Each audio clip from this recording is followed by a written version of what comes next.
What is going on, boys and girls, ladies and gentlemen, cats and dogs? You're listening to a very stripped-down episode of Rebellion Wrestling Radio. As always, I'm your host, Ryan, a.k.a. Mr. Showtime, and I'm coming to you live from my car, from the highway. We are traveling right now on our way to get some equipment and do some just running around for the shows here.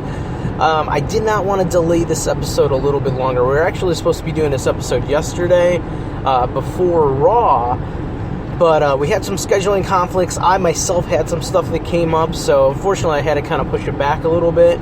But I want to make sure that we got around to talking not only about Monday Night Raw and the breaking news from WWE, but I wanted to talk a little bit about Night 2 of the WWE UK Championship Tournament that hailed from beautiful Blackpool, England, the Empress Ballroom. Just so enamored by that venue. I don't know why. It's just beautiful. So I wanted to talk about that because I think that was definitely a really good, just a great event put together. And before we do any of that, I do want to thank you guys for all your listens, your downloads, your subscriptions to the podcast, whether it be through iTunes or through Spreaker or anywhere else, guys. But you can always check us out online at rebellionwrestling.com. We are on Facebook and Twitter at RWR_wrestling. And, we're on our Instagram too. Any kind of promotion, any kind of likes, interactions, we do dig that. If you feel so inclined, be sure to hit us up at prowrestlingtees.com/Rebellion Wrestling. Pick yourself up a kick-ass t-shirt. All the proceeds, they go to the show to help us do it, multiple times a week, and to, also cover travel expenses so we can get to those shows, get those interviews and all that. We're going to have a special section for our archived interviews coming up on our website very soon. We're just in the process of cleaning up some of that audio. You're going to get interviews with guys such as Tim Donst, former TNA Knockouts champion Jade, a.k.a. Mia Yim, Del Wilkes, the Patriot. He's on there as well. So we got a lot of interviews from our old web hosting site that we thought we lost, that we do want to put back up. So we're going to have those for you. And then, obviously some new interviews coming up soon. So without further ado, and I apologize if I'm a little off today. Again, I'm driving. I don't have any of my notes with me. I don't have a laptop, so I'm kind of just, this is straight from the heart, straight from Mr. Showtime's heart, right? So let's talk about the WWE UK Tournament. The first night / day, because it was on around 3 o'clock here in Cleveland. It was fantastic. Now, let me be very honest. I was not familiar with a lot of these guys from the show. I've watched a little bit of ICW on YouTube, a little bit of Rev Pro here and there. I'm getting a little bit more familiar with What Culture Pro Wrestling, WCPW, and they use a lot of the same guys there. So, first of all, I think WCPW is one of my favorite new promotions in professional wrestling today. So I just want to throw that out there. But I was getting used to guys like Wolfgang, guys like Joseph Connors, Pete Dunne. Like, I knew who they were. Mark Andrews, I knew who Mark Andrews was. Now it's starting to rain, guys, so you might hear a little bit more noise here. Mark Andrews, I actually had a chance to meet. He's a super awesome dude, super cool guy, and an amazing talent. So going into the event, I knew that I was going to have to do some learning, maybe do a little bit of research, or in my case, I just sat back and I enjoyed the show.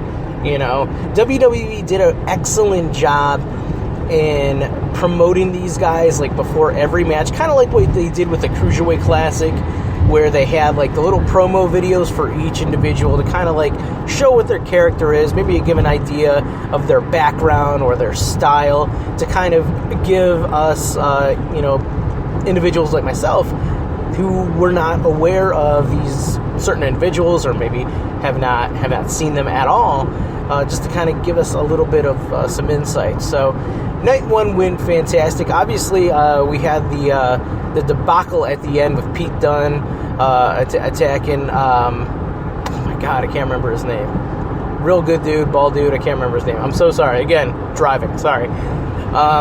But night 2, some things that we really liked. We had the Pete Dunne match kicking everything off. Pete Dunne, excellent heel work the entire event. Like, this guy is just fantastic as far as his mannerisms. Just attacking dudes out of nowhere, attacking them after the bell. Just really brutal, and I like his gimmick, the bruiserweight. Little dude. I think he's about 205, 204, and he's got a little bit of like a technical style, but it's very methodical. So he kind of picks you apart and breaks you down. I really do enjoy that. Another thing with Pete Dunne that I really do like is his history with Tyler Bate, which we'll get into the finals here in a minute. I did not know that. I believe he trained Tyler Bate. I believe that's what they said. So it was kind of nice having that little bit of background going into that finals.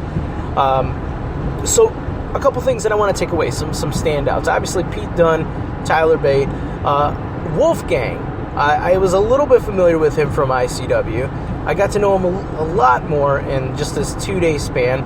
This guy is freaking amazing. This guy is a gigantic dude, but he is agile as all hell. The guy's doing swanton bombs and everything. Didn't think that he was going to go over Trent Seven, to be honest with you. Trent Seven became like one of my favorites just from his one match, and then I looked him up a little bit more on WCPW and ICW and whatnot. Learned a little bit more about Mustache Mountain, so I really hope we see more of him. But Wolfgang definitely stood out. Pete Dunne, Tyler Bate. Now the Jordan Devlin match with Tyler Bate, that was actually really good because they really built up Jordan Devlin as this heel, as this bad guy, as this dude that is just very unappreciative of where he's been, and I really like that. And then you have like the underdog, who is Tyler Bate, who shuts him up, which is fantastic. I really hope that we see more of both of these guys going forward, but I don't know if they're going to be doing this cruiserweight show, so that's one thing to keep in mind. Now, another thing that I want to say is that Mark Andrews, I really hope they sign this guy permanently. I don't know how the contracts are working for the UK guys. I don't know if they were just strictly like one-offs or whatnot for this tournament, but Mark Andrews, if you're not going to do anything with him like on the main roster or NXT, throw the guy on 205 Live. The guy is like amazing. He did this crazy backflip, like 630 senton onto Pete Dunne in their semifinal match, and it was just it was something I've literally never seen it before. So your finish comes to, well, first of all, we had Tyler Bate beating Wolfgang out of nowhere, and the really smart thing that WWE did is, as the tournament went on, they really played up to random injuries that the guys have had to make sense of a guy as small as Tyler Bate beating a guy as big as Wolfgang. You had Wolfgang coming with an injured knee and possibly a broken nose, so they really played up to that. So that was really smart, WWE. Really great of Michael Cole and Nigel McGuinness for really talking that up during the commentary. I really enjoyed that. Another thing too is that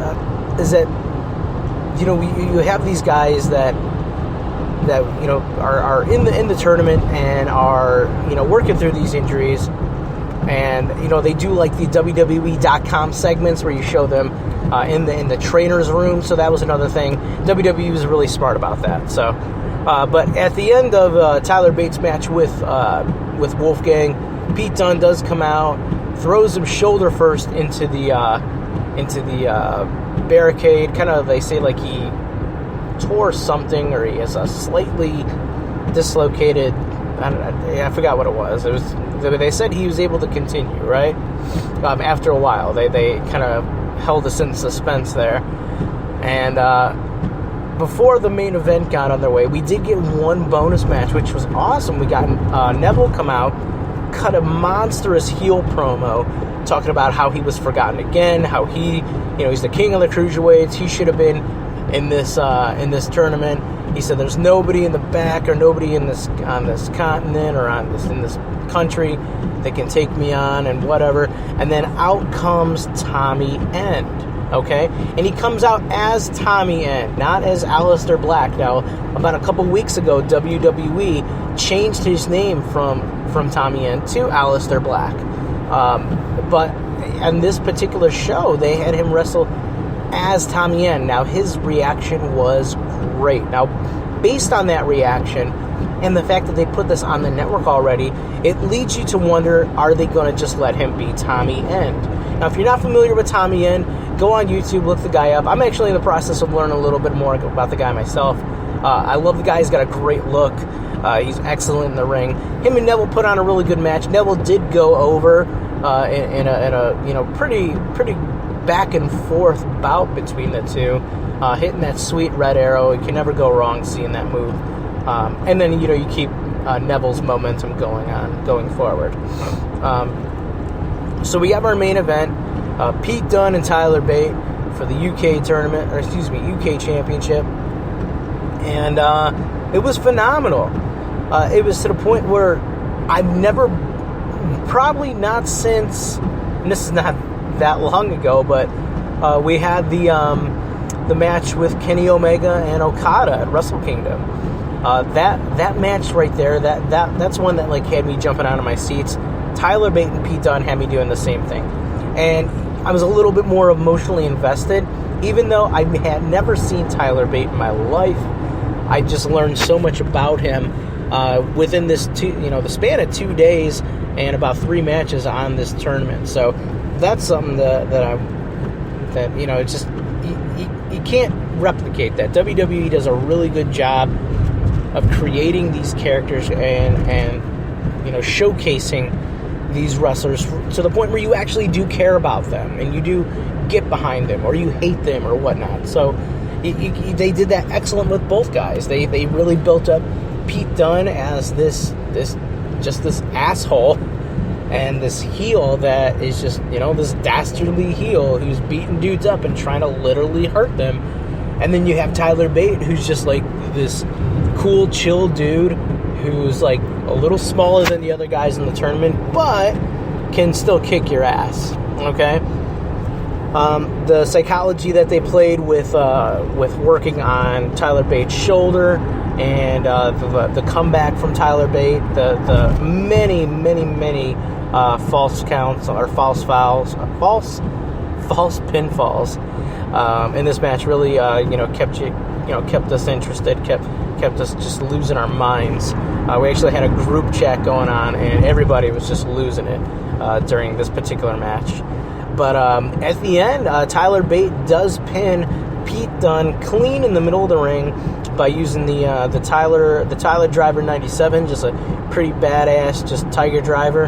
And it was just it was a great feeling. It was to the point where I've never, again, not since Omega and Okada have I watched a match where I kind of just jumped out of my seat, where I'm I was excited, I was happy for the winner, and it was just great. And then you have William Regal, you have Triple H, and Fit Finlay come to the ring. They present the title to Tyler Bate. It was just a really good go-home moment. There was a really cool segment on WWE.com. It was an exclusive where all the guys from the tournament came out and congratulated Tyler Bate. Even Pete Dunne came out, gave him a huge hug.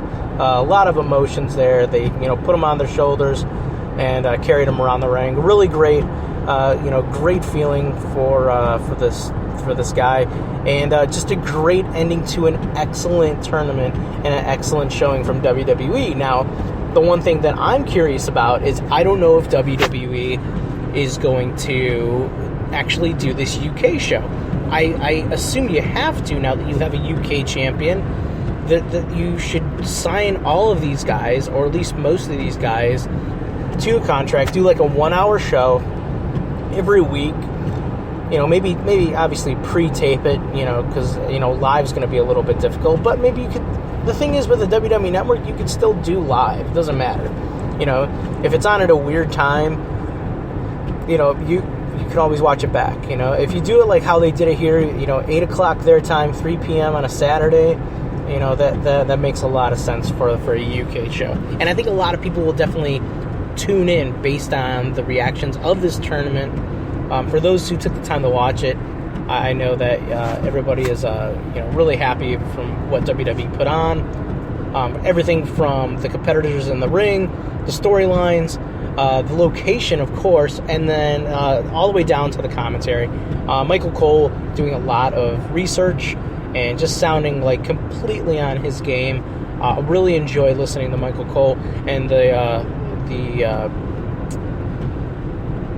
what's the word I'm looking for? The contrast, the relationship between him and Nigel McGuinness. They really work well together. I really want to hear that a lot more, and I'm glad that they brought in Nigel McGuinness for this. The guy definitely deserves it. So that's the UK tournament. 2 thumbs up on our end here, and we'll just move on from here, you know. So last night, obviously we're going to get into Monday Night Raw, but I was out and about, you know, we had the day off. My wife and I, we went out, we got lunch, and I got an alert on my phone when I got home. And that alert was actually something that Joe Dub and I talked about on the last show when we were talking about surprise Rumble entrants. It was announced that the first official inductee into the WWE Hall of Fame class of 2017 is none other than the Olympic hero, Kurt Angle. Now, that doesn't so much comes as a surprise. It's really something that we know Kurt deserves it. We know that he was eventually going to get in. Did I think it would be this year? No, I really didn't. I didn't think it would be that soon. However, I'm so excited to see Kurt Angle get his spot in the Royal Rumble. I mean, he's a guy that, think about it like this, okay? He debuted in 1999, okay? He was in the WWE for, 7 years? Like, he left in the summer of 2006, okay? So about seven years in WWE, right? He was in TNA from 2006 until late 2016, or mid-2016. So that's 10 years and in another company. However, he's always, for some reason, really been associated with the WWE, and that really speaks volumes for the impact, no pun intended, that Kurt Angle made in the WWE with his character, with his phenomenal matches with guys such as Brock Lesnar, Stone Cold Steve Austin, The Rock, Shawn Michaels, Chris Benoit, you know, all these guys that Kurt's faced and put on these excellent wrestling clinics with. It's a shadow of a doubt that the guy was going to be in the Hall of Fame. But it was really great. Kurt puts out this tweet, simply says, "I'm coming home." And WWE makes the announcement. Kurt Angle's going into the Hall of Fame. And, it does raise some questions. You know, he did say on ESPN that his contract does go to WrestleMania. It kind of ends there. He said that he was very honest. He said, we haven't discussed any wrestling as of yet, like no in-ring action. But he says he's completely open to it. So it really raises the question: is Kurt Angle going to come in the ring? Is he going to do another match? I think if he does another match at WrestleMania, it's got to be like against Rusev. I just want to see this match against Rusev so bad. That's just my opinion. But regardless, very happy to see Kurt Angle in the Hall of Fame. Guy 100% deserves it. And when WWE did the video package on him last night during Raw, it gave me absolute goosebumps. And oh my gosh, and then the crowd still, when they're playing Kurt's music, still chanting "You suck" after all these years. So that was really cool. Really enjoyed that. Another piece of news what we found out recently was the unfortunate passing of Jimmy Superfly Snuka. Jimmy Snuka if for any of you old school fans, and even newer school fans, WWE's done a good job to kind of keep him in the spotlight somewhat, putting him on the video games and making action figures of him, stuff like that. But Jimmy Superfly Snuka did unfortunately lose his bout to, I believe it was stomach cancer. Sad. You never like to see your heroes go out like that. But if we kind of look back, Jimmy Snuka really paved the way for a lot of guys for that high flying style, like doing that Superfly splash. The dude just being as agile as possible, doing those leapfrogs in the middle of the ring. His interviews were one thing, and that's something that I don't think a lot of people really talk about when it comes to Jimmy Superfly Snuka. They always go back to the Superfly splash, the match with him and Don Morocco in Madison Square Garden in the cage where he jumped off the cage. A lot of people go back to that, but something that people really don't talk about as much, or at least something that I don't really hear as much, is his interviews. And Jimmy Snuka really conducted some of the most just very intricate but far out interviews, but at the end of the day they still made sense. If you could go back on the network, watch some interviews with Jimmy Snuka, go on YouTube, the guy can really talk you into the building. And this was at a time before WWE was in its boom period. It was before Hulkamania, and before the Attitude Era and the New Generation era and all that stuff. So Jimmy Snuka really, he was a huge part of that WWE machine that really kept it going and really catapulted it into the spotlight. So we're really gonna miss Jimmy Snuka. I think that the guy, regardless of whatever I don't like to get into whatever the controversy was with why he was in court and all that stuff. Obviously it was dropped, so in my mind don't got to talk about it. But Jimmy Snuka himself, I never got to see him live, but that's one guy that I always wished that I could see live. So rest in peace, Superfly. That's really all we got to say about that. So, and another thing, WWE did a very nice package on him, nice video package on him last night to pay tribute. So that was very nice. So thoughts and prayers go out to his family and friends. So we'll leave it at that. Rest in peace, good sir. So let's talk about Raw. We're gonna kind of roll it out here. We're gonna talk about Raw, and then I'm gonna wrap it up because I'm tired of looking like a weirdo talking into my phone in the car. Yeah, that's it. So last night, Monday Night Raw, always a little bit of a chore watching it for 3 hours. I'm going to just kind of touch on a few things that I really enjoyed. The opening segment with Seth Rollins, Kevin Owens, Chris Jericho, Roman Reigns, and Paul Heyman. Really enjoyed that segment. Braun Strowman comes out, a brawl, kicks off. And Brock Lesnar gets involved. Brock Lesnar is just suplexing hoes and F5ing people. They really are teasing this confrontation with Brock and Braun Strowman. And that's something that I'm really interested to see. I think that's, obviously they're going to hold it off until the Rumble. Because another thing we have going into that is Goldberg. Goldberg is in this Rumble, and Goldberg's the guy that Brock is going to, I believe, eventually face at WrestleMania. But I think that they've been doing a really good job in building up Braun Strowman as this monster, this unstoppable force that you gotta at least have some kind of brief altercation with him and Brock. And WWE really, they kind of just tested the waters with that segment last night. And, they did a really good job with that.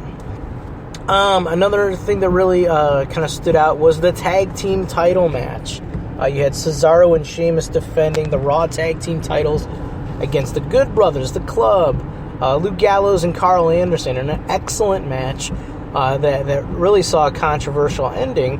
And that really was Sheamus kind of punching everybody, taking everybody out, accidentally, quote-unquote, hits the ref. Ref is knocked out, and Gallows and Anderson hit him with the Magic Killer and pinned them, so they're announced as the new Raw Tag Team Champions, which is awesome, right? And this is after, another ref comes in and counts it down. After that, the original ref wakes up, says, no, they don't win the titles. Cesaro and Sheamus are disqualified, and, Anderson and Gallows still win, but they win by disqualification. So, as a result, they don't get the tag team titles, which, excuse me, it's a little bit of a letdown, because I think a lot of people they've just been wanting the club to get these titles, ever since the New Day dropped them. It's like, all right, our next guys definitely have to be the club, if not Enzo and Cass, but they're in that weird feud with Rusev and Jinder Mahal, which is, whatever. Hopefully that ends soon too, but I think we're going to get a rematch at the Rumble. I think that eventually the team of Sheamus and Cesaro will implode. I really just want to see that, that image of the club with, like, all the titles, at least once, even if it's just for one night. I think that would be absolutely phenomenal. Pun absolutely intended there. So there's that. Another segment we had with Charlotte and Bayley. Charlotte was finding these old letters that Bayley wrote as a child about her dream to become a WWE superstar.